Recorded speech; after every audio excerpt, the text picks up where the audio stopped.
Well, good morning. How are you all today? Welcome to Integrative Preparedness. I'm Steve Smith. I want to talk today about PTSD and preparedness. I was checking the comments that I hadn't gotten back to on, let's see, which one was it? On one of the more recent videos on misplaced priorities. And got a question here from Orange Skis, and then a follow-up response to him from Carl H., the hermit with Wi-Fi. And rarely have I felt that I wanted to get right out and make a video in response or answer a question right away, but I did in this case. And so I haven't even gone out to start any of the other things on my day yet, and I want to get to this because it's an important subject, important topic, an important question that I hope I can give an answer to. I'll warn you right off here. I'm going to get into God a little bit, and some of you are going to understand that completely. And for those of you who don't want to hear it, let me lovingly say you need to hear it all the more. Okay. Let me read the questions here, and then I'll give you my answer. He says, question, how to start to develop community. For people who experienced severe human rights abuse in the past, which cost us our health, home, and family, and as a result have trauma and severe PTSD and fear of people, how to learn to develop community when you are starting completely over from scratch, having no family or friends after losing them all in the prior tragedy. Thanks. And then the response to him from Carl H. says, this spoke to me a lot. I have been diagnosed with PTSD, but not due to warfare, due to their society. I have lost a portion of my health. My lady and I are strained, and I live in a place with 30 people, and I think it's too crowded, and I lock my door like a habit. Never did that before. My only way out is that I have a tribe. People who share my values, are like-minded, have something to offer, and this takes time and is scary. Trust does not come easily, if at all, for us. We need proof, and we are always on guard. And then he puts in a quote here, PTSD never goes away, it just goes quiet from time to time. How true. What an important question, and what a great response from the hermit there. So let me start here saying, now I'm gonna be making one here pretty soon called Let's Go to Real Old School. I grew up in the 50s and the 60s, as many of you know. I went into law enforcement in the early 70s and was in law enforcement through the 70s and 80s. That was old school. I mean, that was going back, touching on old school. I never heard, back then PTSD was not a thing. It wasn't thought of, it wasn't talked about. We knew that a lot of the guys that came back from previous wars, World War I, II, they called it shell shock. A lot of the guys came back from Vietnam severely screwed up. We never gave a thought to it, and our thought process back then was, hey man, be a man, stand up, toughen up, buttercup, and deal with it. I mean, that's how we solved things back then. And to an extent, I'm not going to say that's wrong. I mean, you got to deal with it. But I'm not saying that about PTSD. But that was, nobody wanted to go into it. And a lot of people that suffered from it, and I learned later that, believe it or not, and this surprised me, police officers, I don't like to say suffer, because that carries with it a victimhood experience. I will say experience, because experience is something you can deal with, okay? Police officers, studies show, experience PTSD at a higher rate than do veterans, and that surprised me. It comes from for different reasons, and I'm not going to get into all that. I just found it interesting, and I only found that out years later. Now, I always lived, even after I got out of, and I worked, as you all know, or you may know, I worked the highest crime areas, the ghettos of a big city. I went undercover narcotics, undercover organized crime. More so than most people would understand that means, and I'm not going to get into details there, but it was to say that it was stressful is very understating it. The situation, the problem is that it becomes addictive. Danger becomes addictive. Violence becomes addictive. Constant.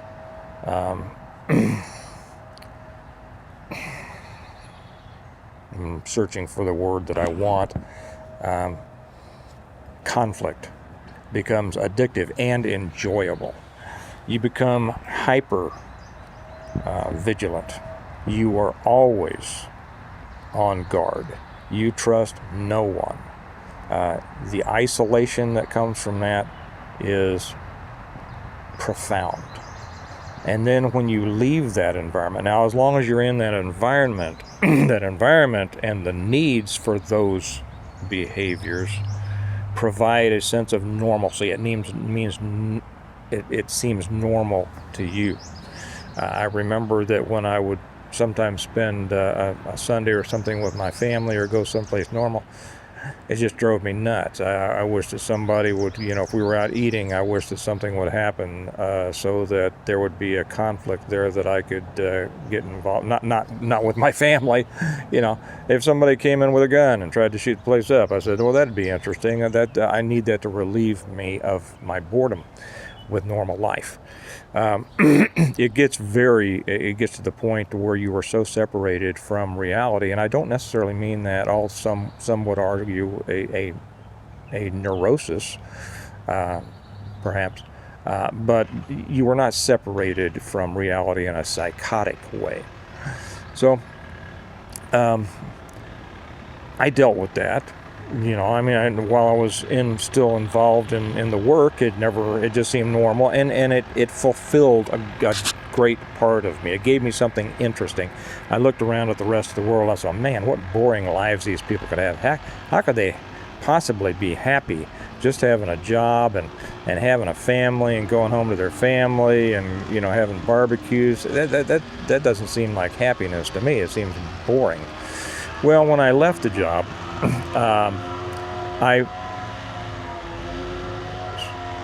it started showing itself in those traits remained with me. The hypervigilance, I missed the constant danger. Now, some of the danger remained because of some things that I won't get into here. I may talk about that on Patreon because I think there's some great lessons there. Forgive the noise in the back. It's just some moron with his leaf blower out there. I got a guy that lives across the street from me that likes to mow his lawn every day, every morning. I saw him out mowing his lawn in the rain the other day, wearing a raincoat. The type. Retired with nothing else to do. So just try to ignore him like I do. So when I no longer had that job, I was still living according to that mindset in a very different world. Okay? And the feeling of hypervigilance and isolation and such just increases, and you try to make yourself a part of the normal world, and it becomes very, very difficult. And I know a lot of the guys, and a lot of guys here on YouTube will have a lot of military, particularly, who make YouTubes on, combat-related situations, shooting or survival and things like that. And in that sense, they've kind of kept themselves in that venue, and they keep their friends, and they relate to, and they stay in contact with other people who have been. I'm going to pause this for a minute until that idiot stops. I'll be right back with you. Okay, I think he's done. Well, so anyway, well, I forget exactly where I left off, but when you leave the situation that calls for all of those abnormal behaviors, and you find yourself in a normal world, that's when, at least for me, the difficulties set in. So I found I did have a lot of. And I didn't identify it as PTSD at all. It still wasn't talked about. It wasn't, it wasn't a thing in the 80s, and even the 90s. I don't remember when I started hearing about it. But I just pushed it off. That's crap. That's just get tough, and this is the way it is. And you're a man, and men do. Men for thousands of years have done, dealt with horrible things, and that's what it is to be a man, and deal with it, toughen up and all that. I when I started dating Kelly, she of course came from a much different background than I did, and I remember one time we were taking a walk around a pond. And a little lake in the city, taking a walk around, and all of a sudden a splash occurred from the shoreline, and I went into immediate. I jumped, I flinched, I stopped myself before I went on, and she started laughing, and of course I got mad, irritated, irritated, I guess, and. And I don't think I tried to explain it. I just, and she laughed, and that made me irritated. Well, she also used to like to jump out at me from the dark, and that didn't go well. And she couldn't understand it because she was just joking around, and of course she couldn't understand the life that I had, and I couldn't understand why she couldn't understand it, or at least just accept what I said. I went years. I was fairly successful in business, but I was not a sociable person. I was not a social person. I didn't want to get close to people. I was very suspicious of everything. The classics, very, some would call it paranoid. We call it careful, right? Finally, sometime later, some years later, I happened to look at an article about PTSD because I more and more people were coming along with this PTSD situation. And I said, what is this stuff? I don't believe in this stuff. Well, it said it was an article, and I don't remember where it was from, but a well-respected journal or something that I put some stock in. And it explained all about it. And then it had a checklist of like 30 things, and check this if you experience this, or if you think this, whatever. And I went down through it, and it says, if you have 6 or more of these, you would consider to be experiencing PTSD. Well, shit, I had all but 2 of them. All but 2 of them. And I think I kind of mentally fought against that for a little bit, but I couldn't dispute it. And there was no doubt that my behavior and my feelings were abnormal, at least for this world. And normal for one world, abnormal for another. Got to the point that through some things that I won't get into, I came to. Let me just put it this way, because this goes back to something that happened years before that I'm not going to get into here. But God changed me. He changed me. You've heard the term born again. Well, I've been a believer since I was 12. So I won't lay claim to a born again experience, but God will change you at any point. He no matter what point you have taken yourself to, He has a perfect plan from that point on if you will follow his directions. And I got to the point to where I finally sought that.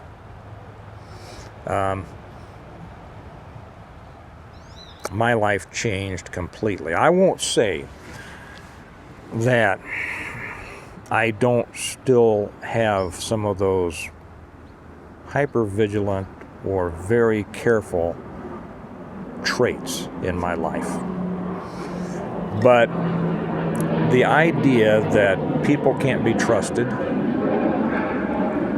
evolved into the understanding that some people can't be trusted and some can. That life can be dangerous, but it's not always dangerous.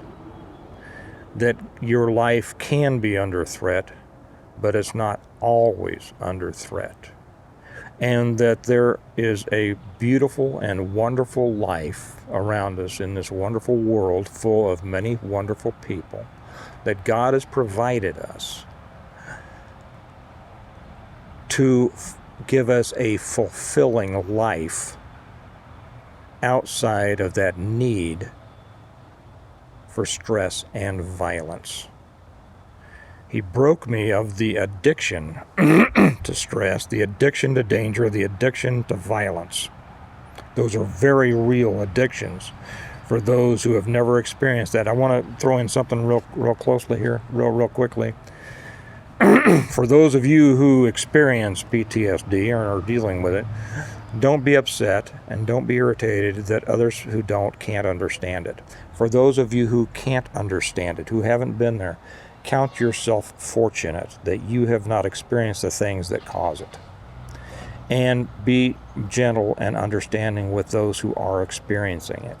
For those of you who experience it, I don't know and I can't say whether there would be a psychological intervention to be able to deal with it. What I will tell you is this, is that God, Jesus Christ, is the one who will solve it. He will make you whole. He will cure you.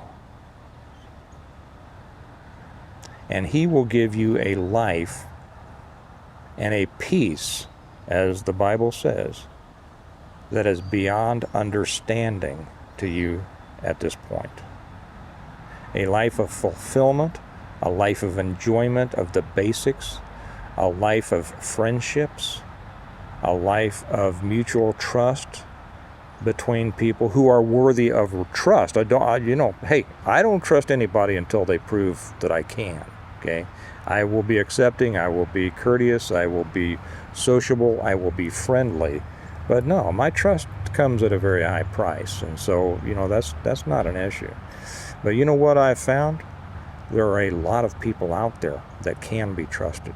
There are a lot of good people out there who are loving. There are a lot of good people waiting to be friends, willing to be friends, and able to become good friends and a support system, as the hermit said in his tribe.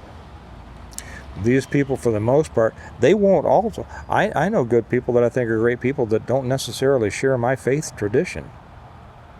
Still good people. Still people of high honorable expectation. But your personal experience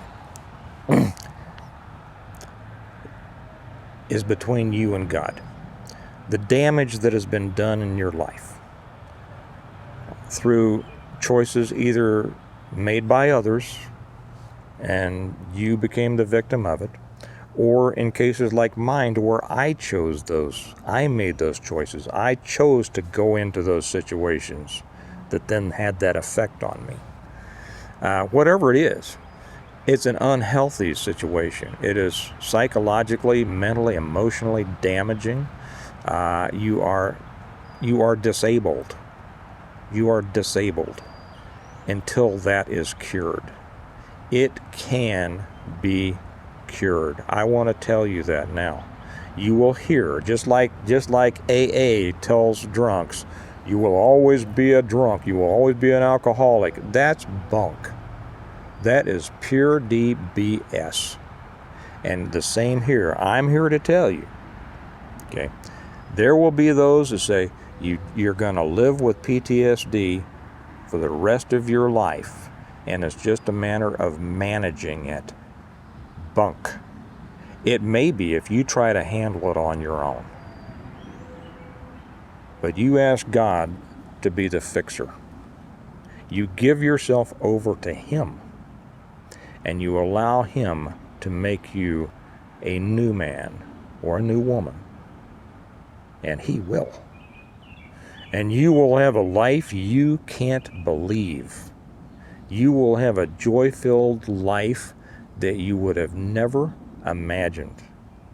Shortly after we got married, I was talking to, well, as a matter of fact, the wife of a very good friend of mine, a guy who I considered my spirit brother, who had a life very much like mine, who didn't separate himself out of it for most of his life until the very last. To give you an idea, he spent 3 days nailed to a tree in Laos when his team was taken out and he was captured. So he and I understood many things alike. And I called one time and he wasn't home. And his wife was there, and I got to talking to his wife, who was a very religious person. Now, she had not known me during my other days. And we got to talking, and she said, you know, I just can't imagine you, the things that Jim has told me about you. I can't imagine you as that.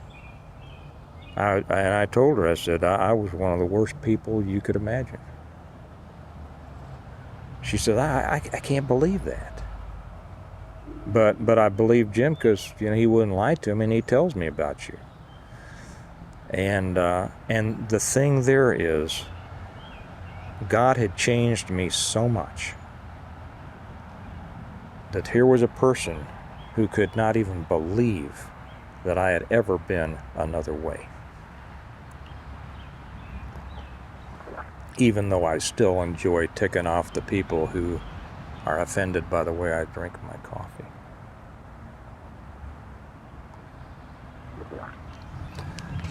Anyway, I don't know who that will mean anything to, but there's somebody that will mean something to. And I wanted to put that out there. I have been able to help some people. There are others I have not been able to help. But it wasn't me the helping. It was me giving the direction. The direction is this. Go to God. Go to Jesus Christ. Give yourself to Him. Ask Him. Let Him know. He says, I understand this kind of life that I'm living now is not worth living. It's not the life you meant me to live. Help me. Change me. Make me a new man or woman. And He will. And you will have a life ahead of you that is so full of joy and so full of peace that you right now cannot even imagine it. So, I'll leave you with that. Best wishes, thoughts and prayers for those of you who are experiencing this. And let the one who made you fix you. And you all have a good day. Bye-bye.